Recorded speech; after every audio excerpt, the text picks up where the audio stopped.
সম্মানীয় দর্শক, এই মুহূর্তে আগামীকাল থেকে শুরু করে আগামী ৫-৬ দিন পশ্চিমবঙ্গের সমস্ত জেলাতেই একরকম কালবৈশাখী ঝড় এবং ভারী বৃষ্টির সম্ভাবনা রয়েছে।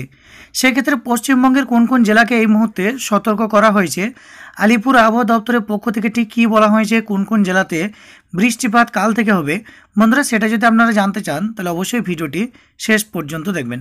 তো এখানে আলিপুর আবহাওয়া দপ্তরের পক্ষ থেকে যে গ্রাফ বা যে ম্যাপগুলি প্রকাশ করা হয়েছে সেই ম্যাপ অনুযায়ী বলা হয়েছে, আপনাদেরকে দেখানোর চেষ্টা করছি যে আগামীকাল কিন্তু 7 তারিখ, এবং এখানে যে ম্যাপ অনুযায়ী বলা হচ্ছে যে আগামীকাল সকাল 8:30 হইতে 8 তারিখ সকাল 8:30 পর্যন্ত, অর্থাৎ এই যে 24 ঘন্টা, এই 24 ঘন্টায় অর্থাৎ আগামীকাল থেকে আগামী 24 ঘন্টা পর্যন্ত কোন কোন এলাকাতে ঝড় বৃষ্টি হওয়ার সম্ভাবনা রয়েছে। সেক্ষেত্রে দেখুন আপনাদেরকে দেখানোর চেষ্টা করছি একদম দার্জিলিং থেকে শুরু করে জলপাইগুড়ি, আলিপুরদুয়ার, কোচবিহার এবং দক্ষিণ দিনাজপুর, উত্তর দিনাজপুর, এই যে জেলাগুলি রয়েছে উত্তরবঙ্গের, এই জেলাগুলিতে কিন্তু বজ্র বিদ্যুৎ সহ বৃষ্টি এবং ঝড়ো হওয়ার সম্ভাবনা রয়েছে। ঝড়ের গতিবেগ কিন্তু ঘন্টায় 40 থেকে 50 কিলোমিটার বেগে হবে উত্তরবঙ্গে এই সমস্ত জেলাগুলি।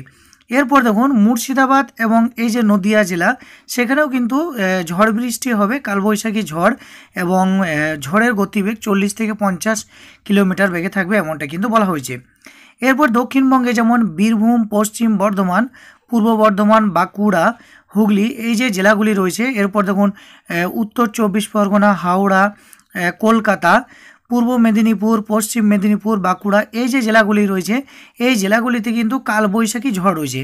অর্থাৎ এই যে সাইন যেটা রয়েছে দেখুন, এই সাইনটা কিন্তু কালবৈশাখী ঝড়ের একটা সংকেত বা সাইন এখানে দেখুন বাঁ দিকে দেওয়া হয়েছে।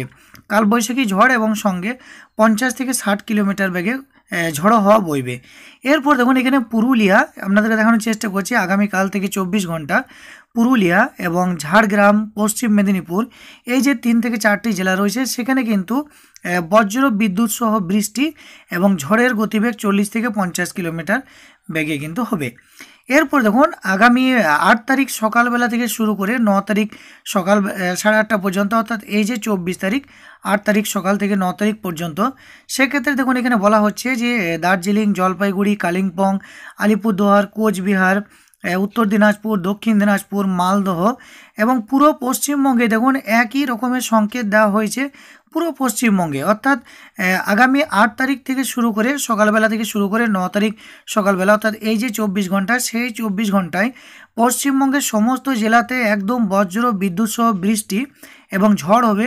সেক্ষেত্রে ঝড়ের গতিবেগ কিন্তু 30 থেকে 40 কিলোমিটার বেগে হবে গোটা পশ্চিম বাংলা জুড়ে।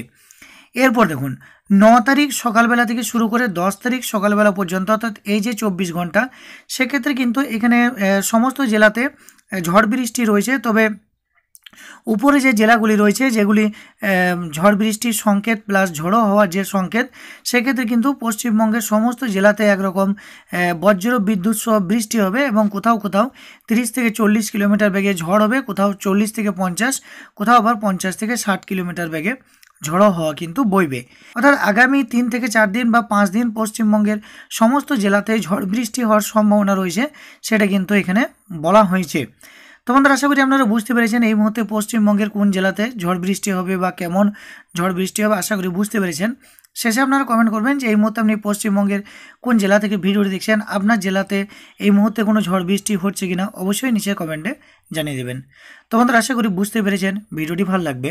ভিডিওটি দেখে আপনি যদি কিছুটা হলেও উপকৃত হন তাহলে অবশ্যই ভিডিও নিচে একটি লাইক করে ভিডিওটি জনস্বার্থে সকলের মধ্যে শেয়ার করবেন, এবং এই চ্যানেল থেকে আগামীতে এই ধরনের গুরুত্বপূর্ণ তথ্য পেতে অবশ্যই চ্যানেলটিকে সাবস্ক্রাইব করে পাশের বেল আইকনে প্রেস করে নোটিফিকেশানটা অল করে দেবেন।